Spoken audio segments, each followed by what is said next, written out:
છેલ્લે વાત કરીએ રામને લૂંટનારાનો હિસાબ કોણ માગશે એની. મિટિંગ થઈ હતી, ઘટનાક્રમ પર સૌથી પહેલાં નજર. અને જે પેલું વાક્ય છે આપણે ત્યાં સરસ મજાનો એ શેર છે ને એને કે હે રામ તારા બનાવેલા તને ફરીથી બનાવી ગયા. રામના નામે દેશ શ્રદ્ધાથી એક તાંતણે જોડાયો, એમની શ્રદ્ધાનો ધંધો થઈ ગયો. આખરે અયોધ્યા રામ મંદિર ટ્રસ્ટમાં દાનચોરી પછી ચંપતરાય અને ડૉક્ટર અનિલ મિશ્રાએ બંનેના રાજીનામા મંજૂર કરી દેવામાં આવ્યા છે.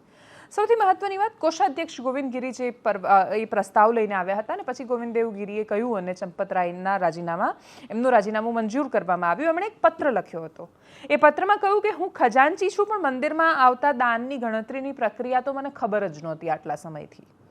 એમણે એ પણ કહ્યું કે હું તો માત્ર નામનો ખજાનચી હતો. ગોવિંદ દેવગીરી એ પણ કહી રહ્યા છે એમાં કે ચઢાવા ચોરી મહાપાપ છે અને એની નિષ્પક્ષ તપાસ થવી જોઈએ. જૂન 2026ની શરૂઆતમાં જ દાનમાં ઉચાપતની આ વાત સામે આવી હતી. શરૂઆતમાં 7 કરોડની ગેરરીતિ થઈને પછી એની તપાસ શરૂ થઈ.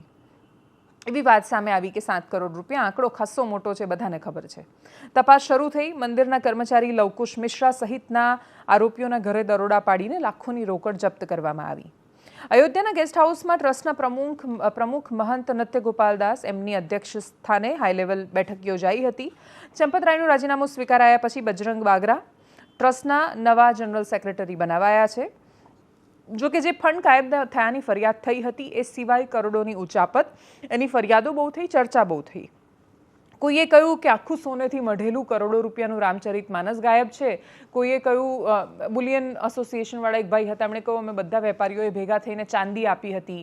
કોઈએ કહ્યું કે આ આપ્યું, થોડા દિવસ સુધી મંદિરમાં દેખાયું કે એના દર્શન થઈ રહ્યા છે, અચાનક એ પણ ગાયબ થઈ ગયું. ચંપતરાયજીનો સંપર્ક કર્યો, કોઈ જવાબ ન મળ્યો અને પછી તો બહુ જ લાંબી કહાનીઓ છે. અનેક માણસો પાસે કહાનીઓ છે ને આ તો એની વાત છે કે જે કોઈએ સીધું ચંપતરાયજીને આપ્યું કે પછી બહુ જ મોટા માણસોને આપ્યું જે ટ્રસ્ટમાં ઇન્વોલ્વ છે. મોટા ભાગના નાનામાં નાના માણસે રામ મંદિરના નામ પર કોઈને કોઈ ફાળો ઉઘરાવા આવ્યું અને પોતાના ઘરમાંથી સાવ ગરીબમાં ગરીબ મહિલાએ પણ પૈસા લઈને રામના નામે આપ્યા કે ના આપવા પડે. અને એના પછી શ્રી રામજીના અક્ષત આવ્યા છે અયોધ્યાથી. એવું કહીને જ્યારે પ્રસાદ વહેંચાયો ત્યારે અનેક લોકો મને એવા મળ્યા કે જેની પાસે ઝૂંપડી હતી ને ઝૂંપડીમાં એક નાનું મંદિર હતું અને મંદિરમાં પણ એણે અક્ષત સંભાળીને રાખ્યા હતા એવું માનીને કે અયોધ્યાથી મારા રામે આશીર્વાદ મોકલ્યા છે. એની શ્રદ્ધા સાચી છે, એની શ્રદ્ધાનું ફળ એને મળી જ જવાનું છે. વચ્ચેવાળાએ જે પણ ફ્રોડ કર્યું એ કર્યું, પણ પ્રશ્ન એ છે કે રામના નામ પર પણ લોકો લૂંટી જાય છે ને સૌથી વધારે એ લોકો લૂંટે છે જે લોકો ધર્મની સૌથી મોટી ને મહાન વાતો કરે. તમે નામ તો જુઓ, લવકુશ મિશ્રા, લવ અને કુશ એ બંનેનો સંયોગ છે જેમાં. એટલે એના પછી એટલે રાજા ભરત બન્યા અને પછી કુશ રાજા બન્યા અને કેટલી લાંબી અયોધ્યાની આખું તમે તેના ત્રેતાયુગની અયોધ્યાની કહાની સાંભળો, વાર્તા સાંભળો, એની ગલી ગલીમાં વાર્તા દેખાય. અને એ સૌથી વધારે વાર્તા કહેતા માણસો વાર્તા કરી ગયા. અનેક સંતો મહંતોના ઇન્ટરવ્યૂઝ, એટલે માત્ર આ વખતે નહીં, વર્ષોથી હું જ્યારે અયોધ્યા ગઈને જેટલી વાર મળી અને બધાને મળ્યા પછી નીકળ્યા પછી પહેલો વિચાર એ આવે કે યાર બધું જ છે પણ સંત શબ્દ આ લોકોની સાથે કેવી રીતે જોડી દેવાનો. જે લોકોને ખબર છે કે કેમેરા સામે બોલીએ, આવું બોલીએ તો લોકોને બહુ મજા આવે અને કેમેરો બંધ થાય, એના પછી જ્યારે એ લોકો પોતાનું પોત પ્રકાશે ત્યારે શરમ આવે કે માત્ર એમણે ભગવો પહેર્યો છે એટલે આદર ને સન્માન એમને દુનિયા આપે છે. બાકી એમના લક્ષણ તો પોતાના ઘરમાં એ સન્માન મેળવવાના નથી, માણસ તરીકેના સન્માનના પણ નથી. આ સ્થિતિની વચ્ચે ફરી એકવાર દેશનું એ સામાન્ય માણસ જે આ સમાચાર વાંચે છે ત્યારે એની શ્રદ્ધા ખંડિત થાય છે. અને એની શ્રદ્ધા ખંડિત થાય ત્યારે શું થાય તો કે એની અસર એ ઇકોનોમી પર પડે છે. જે આપણે દરેક જગ્યાએ, એટલે આપણે તો યાત્રા અને પ્રવાસનમાં ક્યારે ફેરવી દીધું એ ખબર નથી. યાત્રા પ્રવાસ બની ગયો. પ્રવાસને યાત્રા બનાવવાની યાત્રા હતી આપણી. પ્રયત્ન હતો કે પ્રવાસમાં જઈએ અને મનમાં જો ભગવાનનું નામ હોય તો એ યાત્રા બની જાય. આપણી યાત્રા પ્રવાસ બની ગઈ. આપણે નર્મદા પરિક્રમા પણ એન્જોયમેન્ટ માટે કરીએ છીએ અને બધા જ લોકો એને સાંસ્કૃતિક પુનરુત્થાનના નામે વધાવે છે કે કશો વાંધો નહીં, જે કરતા કરે છે ને, ફરે છે ને, મજા લે છે ને. અને એટલે જ સૌથી મોટી વાત એ છે કે મજા લેવા માટે કે શાંતિ કે બહુ જ બધા રસ્તા છે, પ્રકૃતિની નજીક પણ જઈ શકો છો. બહુ જ બધા લોકો એવા છે કે જે આસ્થાના નામે ત્યાં જતા હતા. મંદિર નહોતું બન્યું તોય લાંબી કતારોમાં પેલી છાવણીમાં રહેલા રામલલ્લાના દર્શન કરતા હતા, કેમ કે એના માટે તો દર્શન મહત્વના હતા. એ સંસ્કૃતિ અને સાંસ્કૃતિક મૂલ્યોના પુનરુત્થાન માટે જ ત્યાં મંદિર બન્યું. આજે કોષાધ્યક્ષ કહી રહ્યા છે ને કે મને કશી જ નથી ખબર. કોષાધ્યક્ષ એ માણસ છે જે મંચ પર હતા જ્યારે રામ મંદિરનું ઉદ્ઘાટન થઈ રહ્યું હતું ત્યારે. બે જ માણસો તો દેખાતા હતા, બોલી રહ્યા હતા. ચંપતરાય પહેલું ભાષણ આપ્યું હતું ગોવિંદ દેવગીરીએ, પ્રધાનમંત્રી મોદીના પારના એમણે કરાવ્યા હતા, આશીર્વાદ ભરી ભરીને એમણે આપ્યા હતા અને ખૂબ સુંદર ભાષણો વક્તવ્યો જે પ્રધાનમંત્રી મોદીના ઇતિહાસ યાદ રાખશે એમાંથી એક રામ મંદિર વખતનું હતું કે જેમાં એ બહુ સરસ બોલ્યા હતા કે યહી સમય હે સહી સમય હે. શેનો સહી સમય હતો? ચોરી કરવાનો રામ મંદિર ટ્રસ્ટમાં હજારો માણસના બહુ જ શ્રદ્ધાથી આપેલા કરોડો રૂપિયા ચાઉ કરી જવાનું.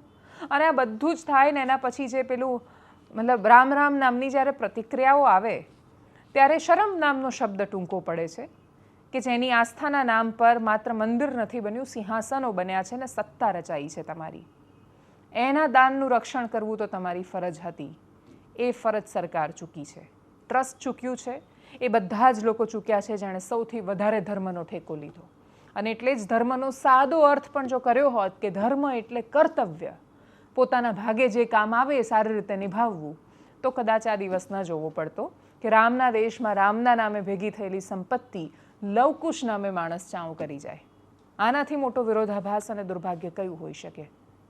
સામે આવેલી प्रतिक्रियाओं पर करिए नजर। अयोध्या में श्री राम जन्मभूमि तीर्थ क्षेत्र की बैठक संपन्न हो गई।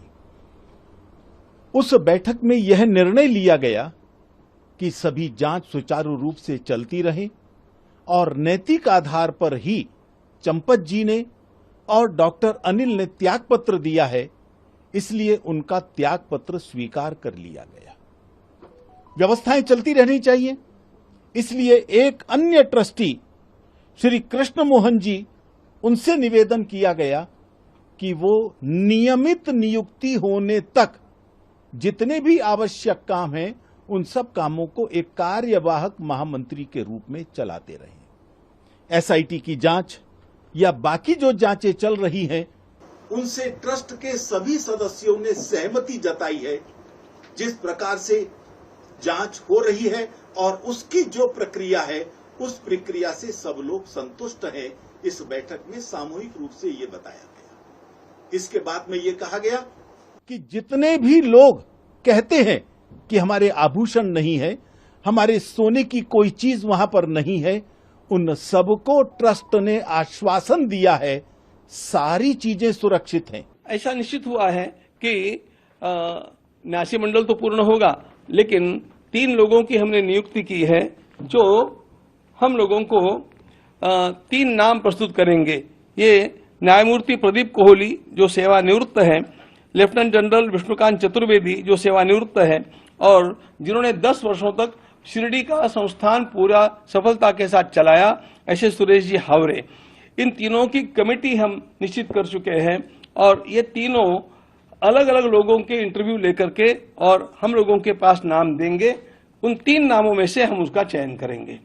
એનાલિસિસમાં અત્યારે બસ આટલું જ। જો આપ અમને યુટ્યુબ પર જોઈ રહ્યા છો તો સબસ્ક્રાઇબ કરો, ફેસબુક પર જોઈ રહ્યા છો તો ફોલો કરો, વિડીયોને શેર કરો। નમસ્કાર।